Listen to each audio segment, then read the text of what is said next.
What is the future of gaming? Is it creativity or diversity? And I think this is a question that a lot of people are asking right now, especially with the controversy over consultancy firms that are trying to implement this form of diversity into the video game development space, where it's ignoring the actual creative aspects of the gaming industry and just subverting it in place for this concept of diversifying what you see in gaming and the staff of gaming. And I think this is a point where we're getting the idea of not creating games for the actual fan base or a culture of people that actually want to play video games. This is about trying to make a gaming space for people that don't want to play video games. And I think that is the fault we're seeing in the industry. And now we're having to reflect on the many game franchises that are being developed within this space that's focused on diversity, where we have games like Helldivers 2 that do the opposite. It's focused on creating something with a focus on creativity and passion for the gaming space in general. And I think you get that when you go to the Arrowhead Studio, the developer of Helldivers 2, you go to their website, it says making a game for everyone is a game for no one. And I think that concept is something that we're seeing in this game, where they're making a game for a specific audience that is being tailor made for, and they're appeasing that audience to an excessive degree, where you have a fan base that has grown even beyond its imagination. And I think that's where you have this idea. These people are creating a game out of passion and out of focus intent of making something that is appealing to a crowd of people that enjoy that Starship Trooper type of fantasy. And I think that is the thing that I'm getting at when I say creativity. This is a point where they're making something out of passion and creativity that is eclipsing things that are made out of corporate mandates focused on diversity. And I think this is the difference between companies that are focused on this sort of creative palette rather than making something that is stock issued and manufactured following corporate guidelines. And I think that's what we're seeing within the AAA industry, within the video game space, where we're seeing things being made out of corporate obligation over standards and protocols that have been established by consultancy firms, whether it's investment banks and their DEI, ESG goals, or anything else related to making gaming a live service brand. We have these issued mandates that have none of the passion and creativity that makes the best games in the industry. And I think that's the thing that we're seeing in the video game space, where a lot of companies are doing things out of diversifying their portfolio, whether it comes to board of directors actually earning more money from a profitability of the game, or it's diversifying the staff, diversifying the people in video games, or diversifying any element of the game in and of itself. And I think that is the concept that we're having right now that is occurring in the industry. It's a plethora of diversity of all sorts that may come in the form of consultancy firms like Sweet Baby Inc., or may come in the form of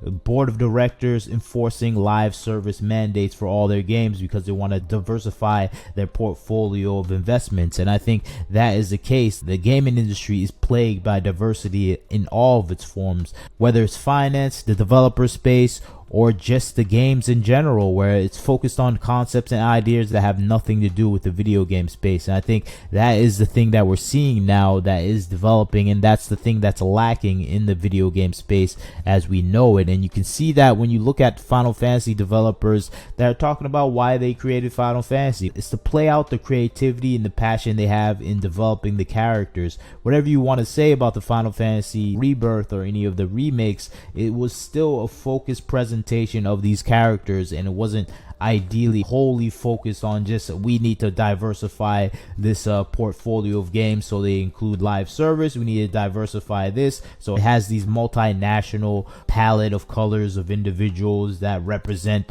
everything on the world. No, it had a focused presentation where it's trying to elaborate on the character stories of Cloud, Aerith, and Tifa, and I think it does a great job at that. And I think that having that passion there, you can see it from the director of Final Fantasy VII Rebirth, where he says he's trying to give people the will to live today and tomorrow, and I think he's trying to express that through the characters themselves. And I think that passion in the industry, the creativity in the industry, is born out of that passion. And I think we see that in games like Helldivers 2. We see it in Final Fantasy VII that have these developed concepts that are pervasive. Even in Helldivers 2 is trying to do this neo-fascist democracy type of concept, and it sticks to it. It's not trying to do anything outside of that. It's trying to stick to that Starship Troopers movie industry type of vibe, and it does a well enough job where the fans of that concept, the fans of the earlier games, they're coming back because they made something that built upon the concept and ideas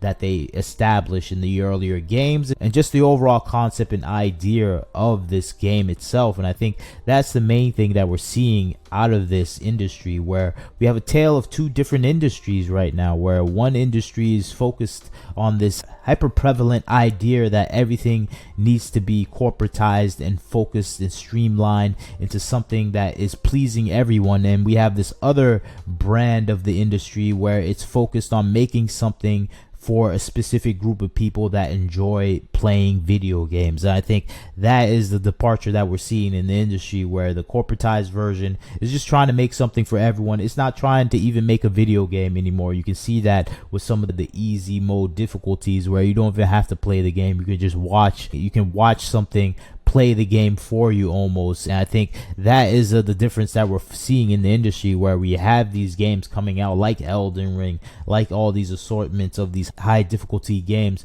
where you're supposed to be engaged in the game. And I think that is the industry placating to the people that actually want to play games. And I think you have the people that don't want to play games, and you have the people that want to play games, and the people that don't want to play games are there specifically just to influence the gaming industry at its core, to change it to something that they want it to be, where it is a path of influence. And I think that is what we're seeing from the Sweet Baby Inks and all these other developers and all these other consultancy firms that want to get involved with the industry. They just want to influence it. They don't play games. They never played games. They don't even care about anything related to the industry. Don't know the history. That's why they're coming up and say there's never been a woman lead character when there's been hundreds of women lead characters in video games. There's never been a black character, they say, without even understanding that Barrett was a black character in Final Fantasy VII. And I think that is the people we're dealing with. People that have no understanding of video games, never played it, and just want to influence the industry. And unfortunately,